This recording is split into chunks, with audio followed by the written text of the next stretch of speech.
Good health stands at the very center of sustainable development. It is one of the most important goals of humankind in and of itself, and good health is also vital for everything else we hold dear. It's vital for economic development through a productive workforce, through the ability of children to not only survive disease, but also to flourish, to learn, to make their way through school, for the ability of a community to be able to undertake economic activities or to attract investment. So health has always been regarded as central to basic human rights, basic human needs, and to the aspirations of ending extreme poverty. It's notable that in the Millennium Development Goals, for example, of the 8 goals about ending extreme poverty in all its forms, 3 of the goals absolutely centrally are about health. MDG 4 is about reducing child mortality. MDG 5 is about reducing maternal mortality. And MDG 6 is about controlling the mass killer epidemic diseases like AIDS and malaria. And one can absolutely say that all of the other goals as well, ending poverty and hunger, having children in school, gender equality, a safe natural environment, are also goals in which health plays an important role, both as a determinant of outcomes and also as one of the main objectives. It's also an area where there's progress, and the science of public health, breakthroughs in modern medicine, and breakthroughs in other areas such as in food production or in clean water from safe infrastructure in urban areas have contributed to important gains. But we know that the challenges of achieving health for all, as it's often called, or universal health coverage, when we see a picture of this young child sick with malaria and remember that hundreds of thousands of children like this one will die of malaria unless the control measures that are effective and accessible are actually implemented, we're reminded of the kind of challenge that we still face.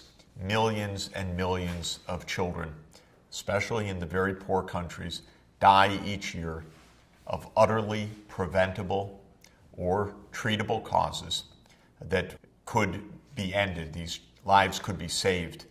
Children who are dying today or are left with lifetime disabilities could, with proper organization of our response, have happy lives and safe lives that would give them the opportunities that, of course, they want and we yearn for on their behalf. Since the beginning of the United Nations itself, the priority of health has been clear. And in the Universal Declaration of Human Rights back in 1948, it was already made clear that health is a human right, a part of our basic needs. As we know about the Universal Declaration, those rights are not the kind of rights that can be achieved all at once. They are to be progressively realized. But time is going, and we could move faster. When the World Health Organization was created as well, right in its central constitution in 1948, it was declared that health, the highest attainable standard of health, is a fundamental human right, quote, without distinction of race, religion, political belief, economic or social condition. Health for all. Universal health coverage. One of the really notable global efforts to achieve health for all started in 1978 in Alma-Ata, now called Almaty, Kazakhstan, when world health officials, the health ministers from around the world, gathered and made a very important Alma-Ata declaration that called for health for all by the year 2000, a notable specific objective dated for 22 years after that event. Unfortunately, when the year 2000 came, it wasn't health for all. Unfortunately, it was pandemics for many, many parts of the world, almost contrary to the aspirations 2 decades earlier. The AIDS pandemic was running rampant.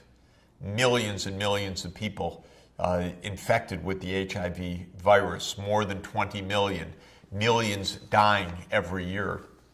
Malaria, which is a tropical killer disease, had risen tremendously in number of infections and in number of deaths because the first-line medicine used in Africa to treat malaria had lost its efficacy. The parasite had become drug-resistant to chloroquine. And so 2000 was very bleak for malaria, with a surging death toll. The year 2000 was also bleak for tuberculosis, another horrific scourge of humanity that claims millions of lives each year. With tuberculosis, there was a surge partly riding on the HIV/AIDS pandemic because immunocompromised individuals suffering from AIDS died in very large numbers from tuberculosis infection. There was also, as with malaria, the crisis of drug resistance, and new lethal, very difficult to treat strains were spreading of what were called then multi-drug resistant TB, tuberculosis bacteria that were resistant to a wide spectrum of traditional medicines. And this also became extreme multi-drug resistant TB when even the rescue medicines lost their effectiveness as the bacteria continued to evolve resistance. In other words, the year 2000 did not meet the hopes and aspirations of the health ministers who had assembled in 1978, nor did it fulfill the promise of the Universal Declaration of Human Rights, nor the Constitution of the World Health Organization. So it was notable that in the year 2000, the Millennium Development Goals put 3 of the 8 goals so centrally on health and took up the challenge of fighting these scourges that were spreading: malaria, TB, AIDS, and other killer diseases. We've made a lot of progress since then. The distance from 2000 till now is a period of tremendous progress. It rekindles for us the hopes of 1978. Indeed, we see within reach the possibility of truly honoring the commitment to health as a basic human right. Now, health, like education, is a merit good.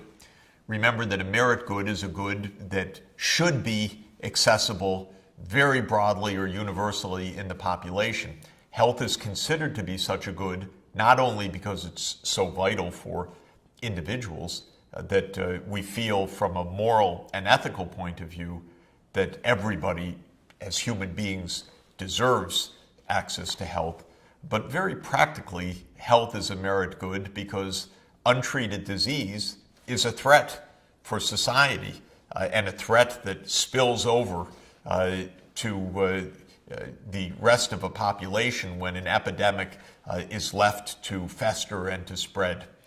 Think of the devastation that comes when a highly communicable disease races through a countryside, races through a continent, as AIDS has done. The death tolls that can result and the cost to the whole community are huge. We'll see other reasons as well why government has a necessary leadership role, not only to ensure widespread coverage, but to ensure the efficiency and the results orientation of the healthcare system. Now, when we look at the actual experience in health, this is, like economic development itself, one of the real achievements of the modern era. Back in the Industrial Revolution, worldwide life expectancy was perhaps 35 years. Of course, we don't have the records to establish with precision a worldwide number, but something on the order of 30 to 35 years of life expectancy is a reasonable estimate.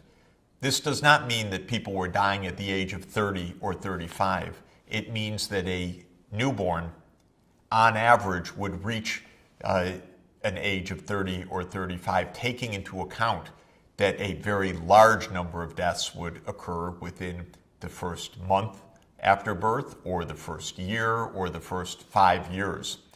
Once individuals reached an age of 20 or 25 or 30, there would be a good chance that they might reach 55, 60, 65. So life expectancy at birth is a measure that is made at the start date of life, just at the time of birth. And from there to estimate statistically how long on average an individual can expect to live within the society. Now, from 35 years in 1800 or so, by the time we got to 1950, just after World War II, there had been some gains in the average in the world, but remember how much of the world was still mired in poverty and also in the aftermath of war. It's estimated that during the 5-year period, 1950 to 1955, worldwide life expectancy was perhaps around 46 years. That's the average as estimated by the United Nations. But if you look at this graph, which divides the world according to high income or developed regions, developing regions, and the least developed countries, you can see that for the developed regions of the world, life expectancy in the period 1950 to 1955 was somewhere around 65 years already. Of course, much lower, still around 35 years in the least developed countries, probably quite close to the health conditions that had existed at the start of the Industrial Revolution. We see from this curve, though, that the world has made progress, and every category of country has made significant progress. By today, world life expectancy is perhaps 70 years, twice the life expectancy roughly at the start of the Industrial Revolution. This is one of the great achievements of modern humanity, one of the great achievements of modern science and of economic development. But one also sees the continuing large discrepancies between the high-income and the low-income world. In the high-income world, life expectancy is almost 80 years, whereas in the least developed countries, you can see from the graph that life expectancy is still 60 years or even less. In other words, roughly a 20-year, 2-decade gap in life expectancy between the richest and the poorest countries. This gives us a measure of how much we have to do. Most of the causes of death in the poor countries are in some sense caused by poverty itself, suggesting that from a medical and public health point of view, these deaths are preventable. These diseases that are causing these deaths are treatable in many cases. In this interesting graph that you're looking at, we put on the horizontal axis the per capita income of countries, and on the vertical axis the life expectancy at birth. And you see in this graph a rising curve. Richer countries naturally have a longer life expectancy. You also see, in comparing the fitted curve for 1975 and for the year 2005, the two shown here with the dotted line for the earlier year, that the whole curve linking income and life expectancy has shifted up. This means that during that 30-year interval, at any given level of income, one expects a longer life in the more recent years. Now, why would that be? The answer is technological improvement, better ways to prevent disease, better ways to treat diseases that occur nonetheless. And the result is that even at the same income level, year after year, there is an improvement of health that comes from a rise of the productivity of our public health and medical systems, as well as of other parts of our economic life. For instance, the literacy and awareness of people themselves so that they can pursue health-seeking behaviors more ably, or they can use their mobile phones to call for emergency help. And this is one of the reasons why life expectancy rises. Now, what I find extremely pertinent about this graph is the very steep part of the curve at very low income. This means that when countries are very poor, small increments of income going from $1,000 per year to $2,000 per year leads to very steep gains of life expectancy. Those gains later on level off so that increases of income, say from $25,000 per person per year to $26,000, the same absolute increase, would have a quite small effect on the average life expectancy, whereas that gain at the very low levels of income have a massive increase. This is to be expected. There are diminishing benefits of added income to many things, including to happiness, but also to human health. But what's important about this curve, in my view, is it says that even small increases of income, or I would also argue, small increases in the amounts that we're able to invest in health, can have huge benefits for the level of health. One of the themes that I want to emphasize is that very low-cost investments in poor settings can have huge effects on saving lives, on extending life expectancy, on extending the quality of life and the health of people during their lifespans. Not surprisingly, when you look at a world map such as this one showing the mortality rates of under fives, meaning for every 1,000 births, the number of those children out of 1,000 who will die before their 5th birthday, we see that the under 5 mortality rate is by far the highest in tropical Africa. Next is in South Asia. Those are our two locations we constantly see as being the epicenters of the challenge of extreme poverty, and much, much lower under 5 mortality rates in the other parts of the world. So our challenges in health are heavily focused in the poorest countries, and that means geographically they're heavily concentrated in two regions of the world, Sub-Saharan Africa and South Asia. The next graph shows you another very crucial aspect of health, and this is maternal mortality. This is measured as the number of deaths related to pregnancy of women for every 100,000 live births. And so the numerator of this fraction, number of deaths in pregnancy, typically at childbirth, but it could also be pregnancy related, has a huge variation between rich countries where very, very few women, thank goodness, die of pregnancy-related causes, compared with countries in the poorest regions, and poorest of all in tropical sub-Saharan Africa, where maybe 1,000 women die for every 100,000 births, an astounding risk of death due to pregnancy. Those numbers are coming down. We see that the maternal mortality rate in the developing regions is falling sharply. It was around 440 deaths per 100,000 live births back in 1990. and now below 250 deaths per 100,000 live births as of 2010. We see that in the high-income regions, the developed regions, the numbers are very, very small, a few deaths per 100,000 live births. The reasons for death in rich and poor countries differ, but for one basic reason.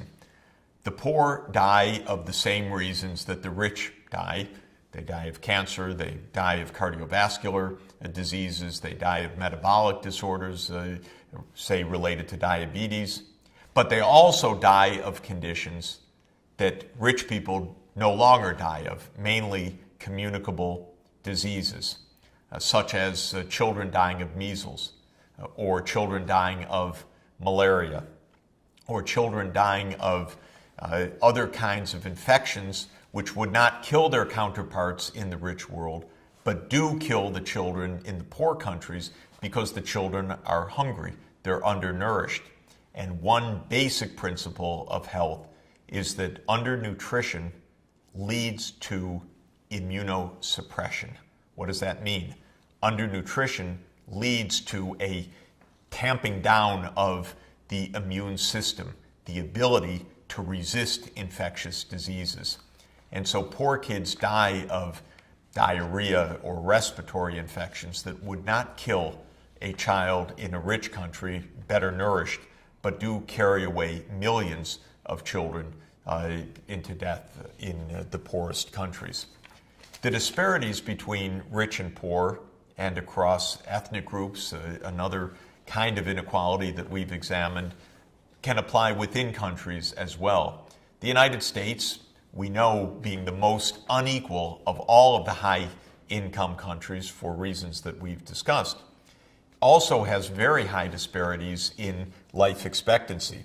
This is a map showing the measured life expectancy across counties of the United States, and we see that the northeast seaboard of the United States, say Boston or New York City, have quite high life expectancies, but in the deep south of the United States, in Alabama, in Mississippi, in Georgia, and Louisiana, life expectancy is several years less. And we also know that minority groups in the United States, especially the African American community, has many years less of life expectancy compared to the white non-Hispanic Americans. And so these gaps cross class lines, they cross racial lines, and they have geographic counterparts as well, related to ethnicity